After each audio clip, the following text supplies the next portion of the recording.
Buenas tardes, compañeros, mi nombre es Bianca y yo les hablaré sobre la educación rural mexicana y la educación fundamental en el inicio del CREFAL. Después de haber terminado el porfiriato se generaron ideas y teorías sobre el valor de la tarea educativa desde los albores de la independencia. Para esto se llevó en práctica el derecho a la educación, así como también desde un principio se estableció la necesidad de poner las escuelas al alcance de todos. Para llevar a cabo esta idea era necesario llevar la educación a los valles, a los montes, a las montañas, a los pueblos pequeños y distantes, ahí donde nunca había llegado un maestro. Así es como nació la educación rural mexicana. En los años 20, la Secretaría de Educación Pública, junto con José Vasconcelos, empezó la concepción, organización y operación de la Escuela Rural Mexicana. El propósito de llevar la educación al medio rural implicaba establecer un nuevo concepto que fuera más allá de las acciones tradicionales de la escuela, así como también el responder a las necesidades de los lugares donde se impartía la misma. Buenas tardes, compañeros, mi nombre es Bianca y yo les hablaré sobre la educación rural mexicana y la educación fundamental en el inicio del CREFAL. Después de haber terminado el porfiriato se generaron ideas y teorías sobre el valor de la tarea educativa desde los albores de la independencia. Para esto se llevó en práctica el derecho a la educación, así como también desde un principio se estableció la necesidad de poner las escuelas al alcance de todos. Para llevar a cabo esta idea era necesario llevar la educación a los valles, a los montes, a las montañas, a los pueblos pequeños y distantes, ahí donde nunca había llegado un maestro. Así es como nació la educación rural mexicana.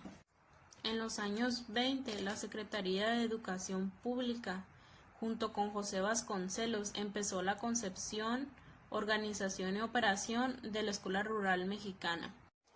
El propósito de llevar la educación al medio rural implicaba establecer un nuevo concepto que fuera más allá de las acciones tradicionales de la escuela, así como también el responder a las necesidades de los lugares donde se impartía la misma.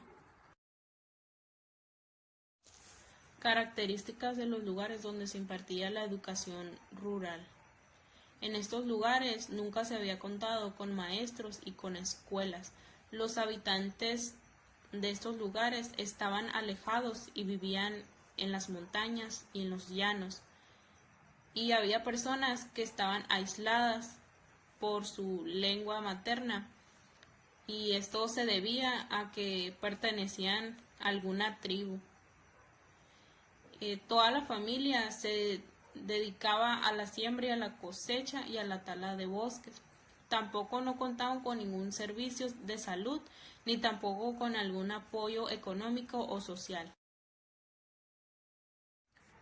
La escuela fundamental en el inicio del CREFAL. Se creó por UNESCO el Centro Regional de la Educación Fundamental de América Latina y el Caribe, CREFAL, que buscaba que la educación fuera para niños, jóvenes y adultos, principalmente para hombres y mujeres. El CREFAL comenzó a funcionar el 9 de mayo de 1951, dirigido por el maestro Lucas Ortiz Benítez. Hola, mi nombre es Carolina Castillo Zuna, grupo segundo A, en licenciatura en Pedagogía. Me tocó el tema Calles Obregón y Cárdenas, la actividad 4. En agosto de 1926, en marzo de 1927, las tentativas de Obregón fracasan contra la oposición de los callistas, pero luego Calles se madera cuando el conflicto se extiende, cuando el acuerdo sobre la sucesión parece consolidado. La gran crisis política religiosa que va desde la tentativa sistemática de Lacron hasta los acuerdos de 1929 permite esbozar una teoría sobre las causas de la misma. La política y el ejército se lanzan contra amplios grupos sociales, campesinos, pueblos urbanos, clases medias, católicas, para quebrar las estructuras de la sociabilidad, núcleo rural y básico. Buenas tardes, compañeros y compañeras. ¿Cuándo la educación en México fue socialista? Aquí habla de la nueva reforma educativa que fue creada por Lázaro Cárdenas, que fue las escuelas socialistas, ¿no? Aquí habla también de los maestros que enseñaban a leer a los niños de escuelas rurales, que no eran maestros, eran empíricos. También enseñaban a las personas adultas a leer y a escribir. Y también habla del artículo 3 constitucional, donde se habla que la escuela socialista se combatiría el fanatismo y cero prejuicios, y que no entraría la ideología de lo religioso. También habla de la industrialización, que también hizo cambios radicalmente en el sexenio de Lázaro Cárdenas, tanto en lo político, en lo social y lo educativo. Siguiente diapositiva, Estado, desarrollo y económico.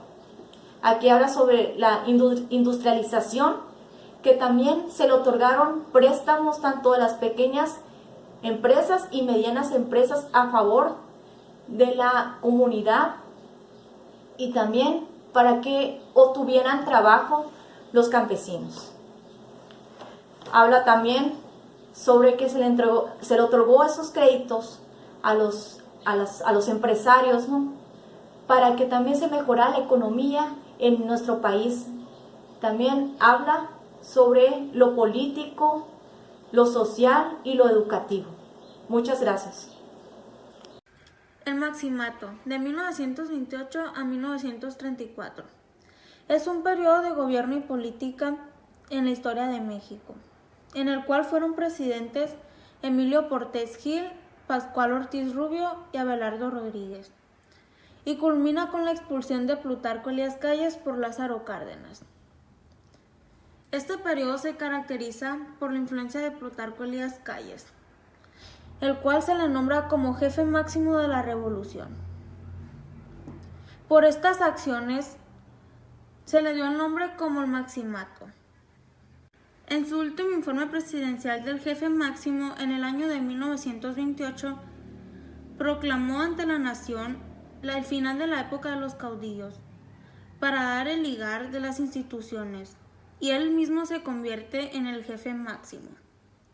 El Maximato fue una época que gobernó Plutarco Elías Calles a su antojo, que manipulaba a los presidentes y les puso sobrenombres como títeres o peleles. Puntos importantes sobre el cardenismo. Llegó a la presidencia sin complicaciones y ganando fácilmente. Fue el primer presidente en durar 6 años. Llegó con ayuda de Calles, pero luego se desligó de él. En lo político, restableció el presidencialismo. Nadie podía estar por encima de él. En lo social, realizó reformas en beneficios de amplios sectores de la población. En lo económico, industrializar al país para no depender del extranjero. Se basó en otorgar concesiones y hacer reformas a cambio de apoyo del gobierno. Hacer productivo al campo a través de la reforma agraria. Se crea la CFE y la IPN. Se reforma el artículo 3 con 2 metas: incluir a la mujer a la vida nacional y acabar con los vicios. Se construyeron escuelas para mujeres y trabajadores. Se dio un gran crecimiento que se conoció como milagro mexicano. ¿A qué nos referimos cuando hablamos sobre los maestros rurales? Nos referimos a aquellos maestros que atienden las escuelas que están establecidas en pleno campo y fueron elegidos para ser maestros, aquellos que daban muestra de alto espíritu de servicio. Una de las cosas que tiene que hacer un maestro rural es enseñar a los niños, a los adultos y mejorar la comunidad. Pero cabe destacar que enseñaban a los adultos en la noche. Por lo tanto, para que pudieran desarrollar esa triple labor, se vieron en la necesidad de arraigarlos a la comunidad en la que trabajaban. Algunas de las características de los maestros rurales es que saben leer, escribir y contar bastante bien, algo que era muy escaso en esa época. Además, eran líderes del poblado y por último, pues tenían el respeto del pueblo, ya que daban todo por la comunidad.